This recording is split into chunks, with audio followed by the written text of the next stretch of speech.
ಪದೇ ಪದೇ ಪದೇ ಪದೇ ಕರ್ನಾಟಕ ರಾಜ್ಯಕ್ಕೆ ಕೇಂದ್ರ ಸರ್ಕಾರದಿಂದ ಅನ್ಯಾಯನ ಸರ್ಕಾರದಿಂದ ರಾಜ್ಯಸಭಾ ಮೆಂಬರ್ ಆಗಿ ಸೀತಾರಾಮನ್ ನಮ್ಮ ರಾಜ್ಯಕ್ಕೆ ಬರಬೇಕಾದಂಥ ಕೇಂದ್ರದಿಂದ ಬರಬೇಕಾದಂಥ ಅನುದಾನವನ್ನು ಕೂಡ ಬಿಡುಗಡೆ ಮಾಡ್ತಾ ಇದ್ದಾರೆ.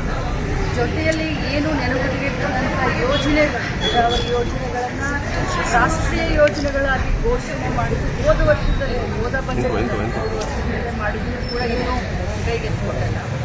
ನಮ್ಮ ರಾಜ್ಯಕ್ಕೆ ಯಾಕೆ ಇಷ್ಟೊಂದು ಅನ್ಯಾಯ ಮಾಡ್ತಾರೆ? ಯಾಕೆ ಕರ್ನಾಟಕ ರಾಜ್ಯದ ಜನತೆ ಬಿಜೆಪಿಗೆ ಮತ ಹಾಕಿ ಪಾರ್ಲಿಮೆಂಟ್ ಚುನಾವಣೆಗೆ ಅಷ್ಟೊಂದು ಸದಸ್ಯರನ್ನು ಕಳಿಸಿಕೊಟ್ಟು ಸರ್ಕಾರನೂ ಕೂಡ ನಮ್ಮ ರಾಜ್ಯದ ಜೊತೆಯಲ್ಲಿ ಬಿಜೆಪಿಯಿಂದ ಗೆದ್ದು ಹೋದಂಥ ಬಹಳಷ್ಟು ದೊಡ್ಡ ದೊಡ್ಡ ಜನ ಇದ್ದಾರೆ. ಮಾಜಿ ಮುಖ್ಯಮಂತ್ರಿಗಳಿದ್ದಾರೆ, ಬೊಮ್ಮಾಯಿಯವರಿದ್ದಾರೆ, ಶೆಟ್ಟರ್ ಅವರಿದ್ದಾರೆ, 3-4 ಬಾರಿ ಶೋಭಾ ಕರಂದ್ಲಾಜೆ ಅವರಿದ್ದಾರೆ. ದೊಡ್ಡ ದೊಡ್ಡ ಧೀಮಂತ ನಾಯಕರು ಬಿಜೆಪಿಯಲ್ಲಿ ಇದ್ದಂಥವರು ಕೂಡ ರಾಜ್ಯಕ್ಕೆ ಆದಂಥ ಅನ್ಯಾಯದ ವಿರುದ್ಧ ಒಂದು ಶಬ್ದ ಕೂಡ ಮಾತನಾಡಲಿಕ್ಕೆ ತಯಾರಿಲ್ಲ ಅನ್ನೋದು ನಮ್ಮ ದುರ್ದೈವ ಅಂತ ಹೇಳಿದ್ದಾರೆ.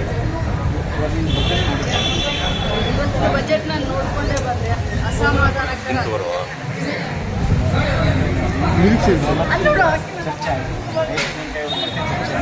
ಮಹೇಶ್ ತೆಂಗಿನಕಾಯಿಯವ್ರಿಗೆ ಮಾಡೋಕ್ಕೆ ಕೆಲಸ ಇಲ್ಲ, ವಿರೋಧ ಪಕ್ಷದಲ್ಲಿ ಕೂತ್ಕೊಂಡು ಒಬ್ಬ ಅವ್ರಿಗೆ ಮಾಡೋಕ್ಕೆ ಕೆಲಸ ಇಲ್ಲ. ಅವರು ಇಡೀ ರಾಜ್ಯಕ್ಕೆ ಅಂತ ತೋರಿಸ್ಲಿಕ್ಕೆ ಪ್ರಯತ್ನ ಮಾಡ್ತಾ ಇದ್ದಾರೆ.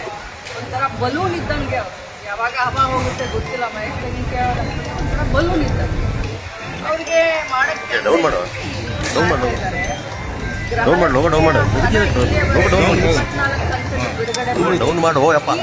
ಕಂತನ್ನ ನಾವು ಬಿಡುಗಡೆ ಮಾಡ್ತಾ ಇದ್ದೀವಿ ಅಂತಂದ್ರೆ ಟೋಟಲ್ ಆಗಿ 26 ಕಂತು. 26 ಕಂತು ಅಂದರೆ ಒಬ್ಬ ಮಹಿಳೆಗೆ 52,000 ರೂಪಾಯಿಗಳನ್ನು ನಾವು ಕೊಡ್ತಾ ಇದ್ದೀವಿ.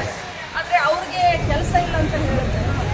ಬೇರೆ ರಾಜ್ಯದಲ್ಲಿ ಏನಾಗ್ತಾ ಇದೆ, ಅವ್ರು ಕೊಟ್ಟಂಥ ಮಾತನ್ನು ಏನಾದರೂ ಉಳಿಸ್ಕೊಡ್ತಾರೆ. ಕರ್ನಾಟಕ ನಾನು ಸುಮ್ಮನೆ ಇದ್ದೀನಿ ಅಂತಂದರೆ ಅತಿಯಾಗಿ ಮಾತನಾಡ್ತಾರೆ.